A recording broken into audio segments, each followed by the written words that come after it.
প্রিয় সুধী, আজ কিংবদন্তি সঙ্গীত শিল্পী মান্নাদের বাংলাদেশ গিটার শিল্পী সংস্থার পক্ষ থেকে আমরা গভীর শ্রদ্ধার সাথে স্মরণ করছি প্রবোধ চন্দ্র দে ওরফে মান্নাদের প্রতি। তার প্রতি শ্রদ্ধা জানাতে আমাদের আজকের এই ক্ষুদ্র আয়োজন হয়তো তোমারই জন্য। তুমি অনেক যত্ন করে আমায় দুঃখ দিতে চেয়েছো, দিতে পারোনি। আমি মান্নাদের সঙ্গীত একাডেমির প্রতিষ্ঠাতা সম্পাদক ডক্টর গৌতম রায়। আমাদের একাডেমির একজন উপদেষ্টা, অন্যতম উপদেষ্টা আমাদের বাংলাদেশের খালেদ খলিল শিমুল ভাই আমার খুবই ভালো বন্ধু।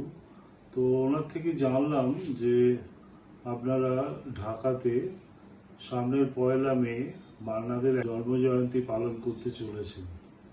এটা আমার কাছে খুবই ভালো খবর। আমরা মান্নাদেরকে নিয়ে অনেক কাজ করি, করার চেষ্টা করি, সারা বছরই কিছু না কিছু করি। আপনারাও, আমি যেটুকু জানি, যে গিটার নিয়ে অনেক রকম এক্সপেরিমেন্টাল কাজ করেন, বাজনা বাজান, এবং মান্নাদের গানেরও নানা রকম স্বরলিপি করে আপনারা বাজান। এটা খুব ভালো খবর। তো এই অনুষ্ঠানের জন্য আমার শুভেচ্ছা আমি জানাচ্ছি। জন্মদিনে আমরা বাংলাদেশ গিটার শিল্পী সংস্থা আবার একটি অনুষ্ঠানের মাধ্যমে আমরা আত্মপ্রকাশ করতে যাচ্ছি, আমাদের কার্যক্রম চালাতে যাচ্ছি। আমার বন্ধু অনেক কষ্ট করে অনুষ্ঠান আয়োজন করেছেন। মান্নাদের সম্বন্ধে যদি বলতে হয়, যখন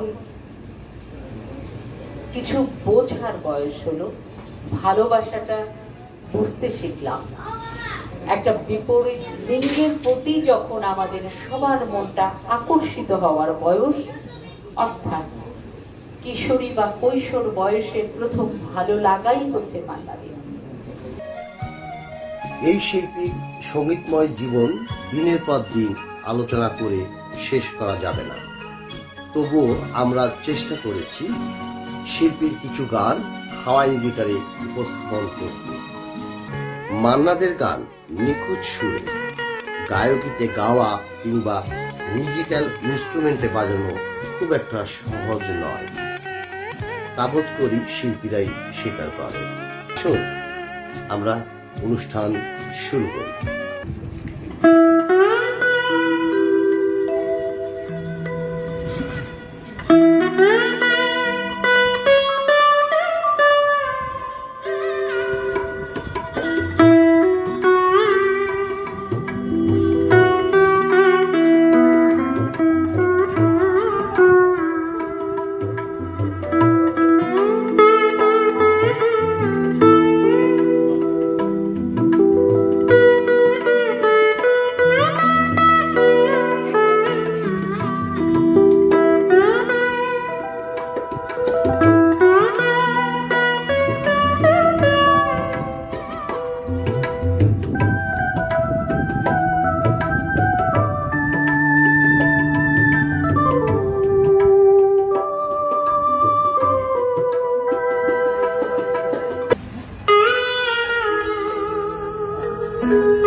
সঙ্গীতরত্ন শ্রী মান্না দে 1966 সালে জার্নালিজম, লিটারেচার এবং ক্রিয়েটিভ কমিউনিকেশন আর্টস বিভাগে রামন ম্যাগসেসে পুরস্কার পেয়েছিলেন, যা এশিয়ার নোবেল প্রাইজ বলা হয়।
সম্মানিত সুধী, এতক্ষণ যারা আমাদের সাথে ছিলেন তাদের প্রতি আন্তরিক ভালোবাসা ও কৃতজ্ঞতা।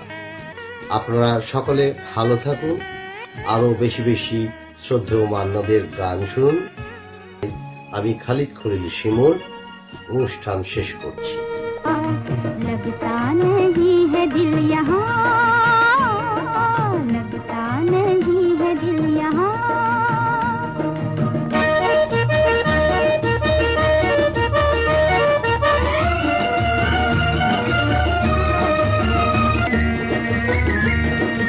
भीगी भीगी रात में दिल का दामन थाम ले।